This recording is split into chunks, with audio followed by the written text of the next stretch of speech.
Assalamualaikum warahmatullahi wabarakatuh.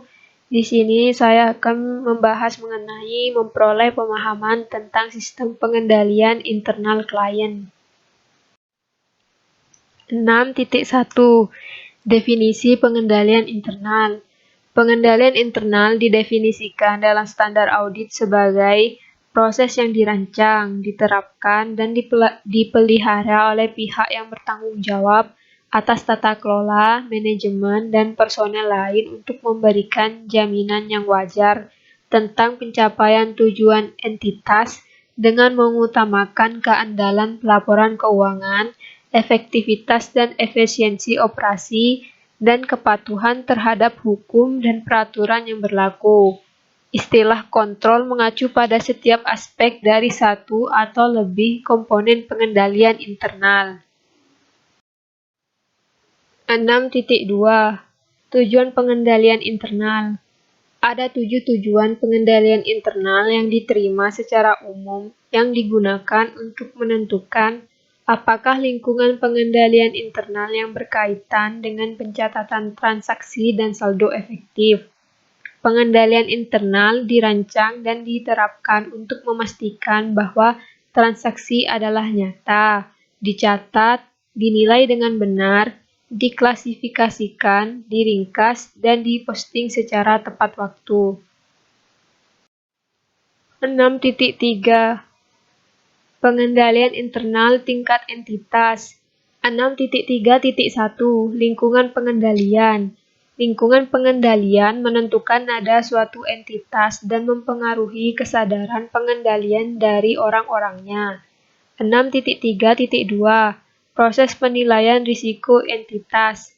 Proses penilaian risiko entitas adalah prosesnya untuk mengidentifikasi dan merespon risiko bisnis.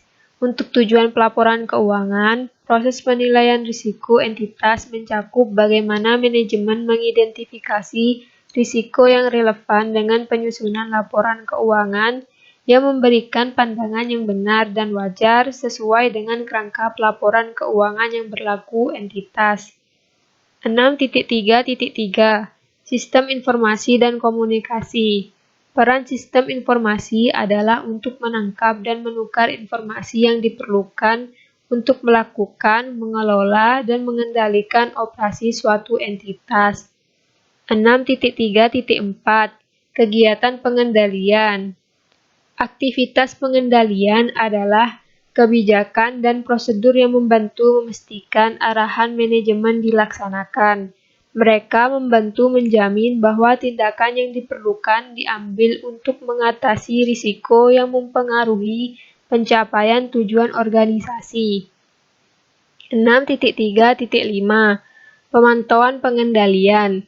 Setelah menetapkan dan memelihara pengendalian internal, tanggung jawab penting manajemen adalah memantau pengendalian untuk menilai apakah pengendalian tersebut beroperasi sebagaimana yang dimaksud dan dimodifikasi untuk perubahan kondisi secara tepat waktu.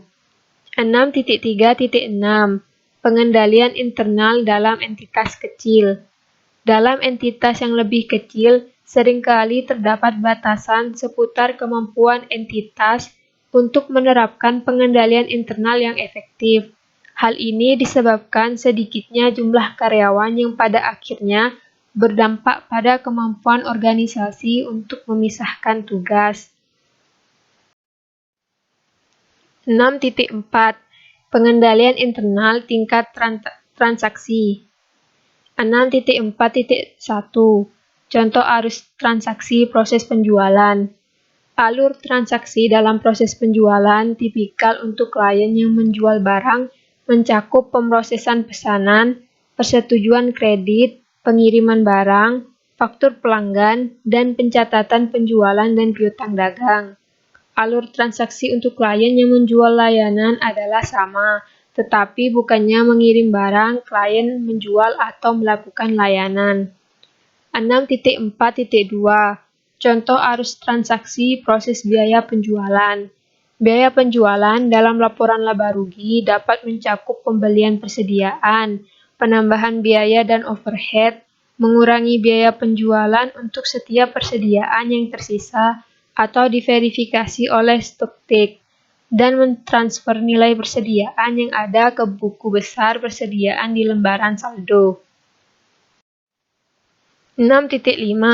Mendokumentasikan pengendalian internal. Sebelum auditor menguji pengendalian internal, mereka perlu mendokumentasikan pemahaman mereka tentang pengendalian tersebut. Bentuk dokumentasi yang paling umum meliputi berikut ini. Yang pertama itu narasi. Ini adalah bentuk dokumentasi yang paling umum, terutama di lingkungan lebih kecil di mana aktivitas akuntansi dan pengendalian internal sederhana atau di mana aliran transaksi tertentu relatif sederhana dan langsung.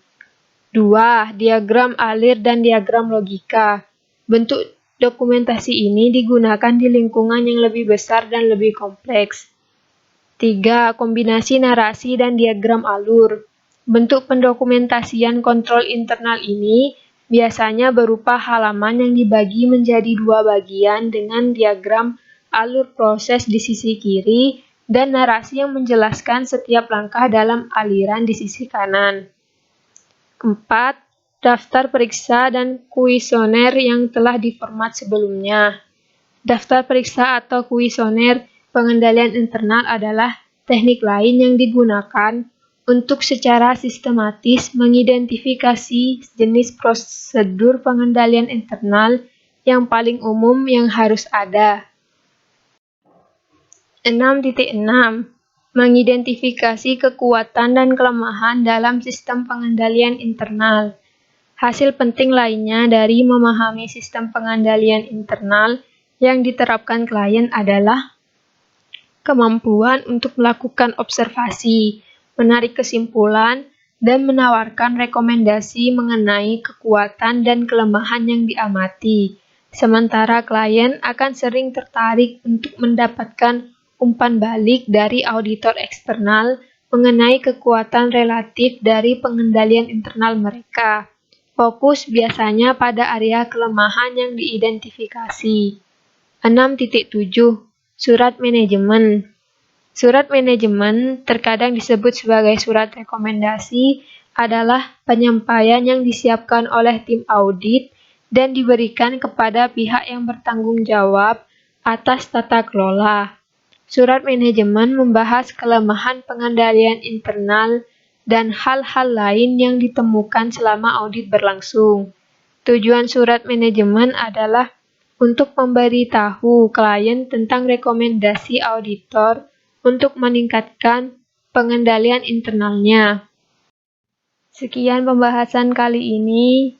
Terima kasih. Wassalamualaikum warahmatullahi wabarakatuh.